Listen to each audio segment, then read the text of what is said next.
ನಮಸ್ತೆ ಫ್ರೆಂಡ್ಸ್, ಈ ವಿಡಿಯೋದಲ್ಲಿ ಇಂಪಾರ್ಟೆಂಟ್ ಜಿಕೆಗಳ ಮಾಹಿತಿಯನ್ನು ನೋಡೋಣ. ಮೊದಲನೇ ಪ್ರಶ್ನೆ, ಕರ್ನಾಟಕದ ಯಾವ ಯೋಜನೆಯಡಿ ಮಹಿಳೆಯರಿಗೆ ಉಚಿತ ಬಸ್ ಪ್ರಯಾಣ ಸೌಲಭ್ಯ ನೀಡಲಾಗುತ್ತದೆ?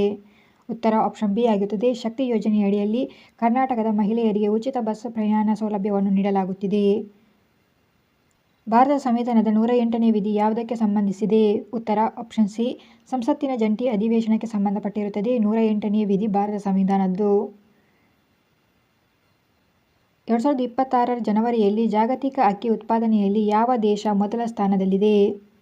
ಉತ್ತರ ಆಪ್ಷನ್ ಬಿ, ಭಾರತ ಆಗಿರುತ್ತದೆ. ಭಾರತ ದೇಶ ಮೊದಲ ಸ್ಥಾನದಲ್ಲಿದೆ ಜಾಗತಿಕವಾಗಿ ಅಕ್ಕಿ ಉತ್ಪಾದನೆಯಲ್ಲಿ. ವಿಜಯನಗರ ಸಾಮ್ರಾಜ್ಯದ ಕಾಲದಲ್ಲಿ ಜಲದುರ್ಗ ಎಂದರೆ ಏನರ್ಥ? ಉತ್ತರ ಆಪ್ಷನ್ ಸಿ, ನೀರಿನ ನಡುವೆ ಇರುವ ಕೋಟೆ ಎಂದರ್ಥವಾಗಿರುತ್ತದೆ ಜಲದುರ್ಗ ಎಂದರೆ.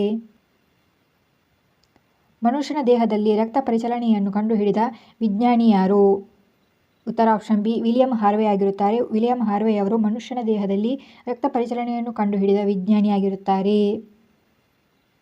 ಕರ್ನಾಟಕದ ಯಾವ ಜಿಲ್ಲೆಯಲ್ಲಿ ಅಂಕೋಲಾ ಭೂಕುಸಿತ ಸಂಭವಿಸಿತು? ಉತ್ತರ ಆಪ್ಷನ್ ಬಿ, ಉತ್ತರ ಕರ್ನಾಟಕದಲ್ಲಿ ಆಗಿರುತ್ತದೆ. ಉತ್ತರ ಕನ್ನಡದಲ್ಲಿ ಆಗಿರುತ್ತದೆ. ಉತ್ತರ ಕನ್ನಡದಲ್ಲಿ ಅಕೋಲಾ ಭೂಕುಸಿತವು ಸಂಭವಿಸಿತು. ವಿಶ್ವ ಅಹಿಂಸಾ ದಿನವನ್ನು ಯಾವಾಗ ಆಚರಿಸಲಾಗುತ್ತದೆ? ಉತ್ತರ ಆಪ್ಷನ್ ಸಿ ಆಗಿರುತ್ತದೆ. ಅಕ್ಟೋಬರ್ 2ರಂದು ವಿಶ್ವ ಅಹಿಂಸಾ ದಿನವನ್ನು ಆಚರಿಸಲಾಗುತ್ತದೆ.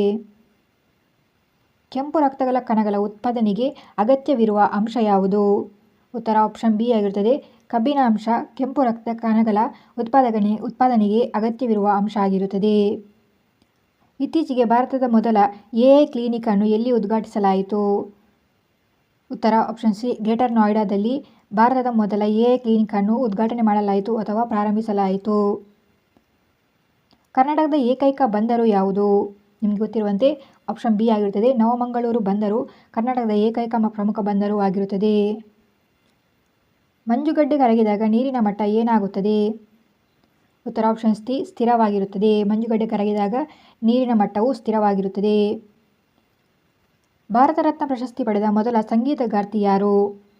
ಉತ್ತರ ಆಪ್ಷನ್ ಬಿ ಆಗಿರುತ್ತದೆ. ನೆನಪಿಟ್ಟುಕೊಳ್ಳಿ, MS ಸುಬ್ಬಲಕ್ಷ್ಮಿ ಅವರು ಭಾರತ ರತ್ನ ಪ್ರಶಸ್ತಿ ಪಡೆದ ಮೊದಲ ಸಂಗೀತಗಾರ್ತಿಯಾಗಿರುತ್ತಾರೆ. ವಜ್ರವು ಯಾವ ಮೂಲ ವಸ್ತುವಿನಿಂದ ರೂಪಾಂತರಗೊಂಡಿರುತ್ತದೆ ಅಥವಾ ರೂಪಾಂತರವಾಗಿದೆ? ಉತ್ತರ ಆಪ್ಷನ್ ಸಿ, ಇಂಗಾಲ ಕಾರ್ಬನ್ನಿಂದ ಮೂಲ ವಸ್ತುವಾಗಿರುತ್ತದೆ. ಮೂಲ ವಸ್ತುವಿನ ರೂಪಾಂತರವಾಗಿರುತ್ತದೆ ವಜ್ರ. ತಾಳಿಕೋಟೆ ಕದನ ರಕ್ಕಸಗಿ ತಂಗಡಗೆ ನಡೆದ ವರ್ಷ ಯಾವುದು? ಇದರ ಉತ್ತರವನ್ನು ನೀವು ನಮಗೆ ಕಮೆಂಟ್ ಮಾಡಿ ತಿಳಿಸಿ. ನಾಳೆಯ ವಿಡಿಯೋದಲ್ಲಿ ಇದರ ಉತ್ತರವನ್ನು ನಾನು ನಿಮಗೆ ನೀಡುತ್ತೇನೆ. ಓಝೋನ್ ಪದರವು ವಾತಾವರಣದ ಯಾವ ಭಾಗದಲ್ಲಿದೆ? ಉತ್ತರ ಆಪ್ಷನ್ ಬಿ, ಸ್ಟ್ರಾಟೋಸ್ಫಿಯರ್ ಭಾಗದಲ್ಲಿದೆ ಓಝೋನ್ ಪದರ. ಹಣ್ಣುಗಳು ಬೇಗ ಹಣ್ಣಾಗಲು ಸಹಾಯ ಮಾಡುವ ಅನಿಲ ಯಾವುದು? ಉತ್ತರ ಆಪ್ಷನ್ ಬಿ ಆಗಿರುತ್ತದೆ. ಎಥಿಲೀನ್ ಹಣ್ಣುಗಳು ಬೇಗ ಹಣ್ಣಾಗಲು ಸಹಾಯ ಮಾಡುವ ಅನಿಲ ಆಗಿರುತ್ತದೆ. ಭಾರತದ ಸಿಲಿಕಾನ್ ಸಿಟಿ ಎಂದು ಯಾವ ನಗರವನ್ನು ಕರೆಯಲಾಗುತ್ತದೆ? ಇದರ ಉತ್ತರ ನಿಮಗೆ ಗೊತ್ತಿರುತ್ತೆ. ಬೆಂಗಳೂರು ನಗರವನ್ನು ಸಿಲಿಕಾನ್ ಸಿಟಿ ಎಂದು ಕರೆಯಲಾಗುತ್ತದೆ. ರಾಜ್ಯಸಭೆಯ ಸದಸ್ಯರ ಅಧಿಕಾರಾವಧಿ ಎಷ್ಟು ವರ್ಷ? ಸರಿಯಾದ ಉತ್ತರ ಆಪ್ಷನ್ ಸಿ ಆಗಿರುತ್ತದೆ. 6 ವರ್ಷವಾಗಿರುತ್ತದೆ ರಾಜ್ಯಸಭೆಯ ಸದಸ್ಯರ ಅಧಿಕಾರಾವಧಿ. ಗೋಲ್ಡನ್ ಗರ್ಲ್ ಎಂಬುದು ಯಾರ ಆತ್ಮಕಥೆಯಾಗಿರುತ್ತದೆ? ಉತ್ತರ ಆಪ್ಷನ್ ಬಿ ಆಗಿರುತ್ತದೆ. PT ಉಷಾ ಅವರ ಆತ್ಮಕಥೆಯಾಗಿದೆ ಗೋಲ್ಡನ್ ಗರ್ಲ್ಸ್ ಎನ್ನುವುದು. ಸೊ ಇದಾಗಿತ್ತು ಇವತ್ತಿನ GK ಕ್ವಿಜ್. ಪ್ರತಿದಿನ GK ಕ್ವಿಜ್ಗಳಿಗಾಗಿ ಈ ಚಾನಲನ್ನು ಸಬ್ಸ್ಕ್ರೈಬ್ ಮಾಡಿಕೊಳ್ಳಿ. Thank you.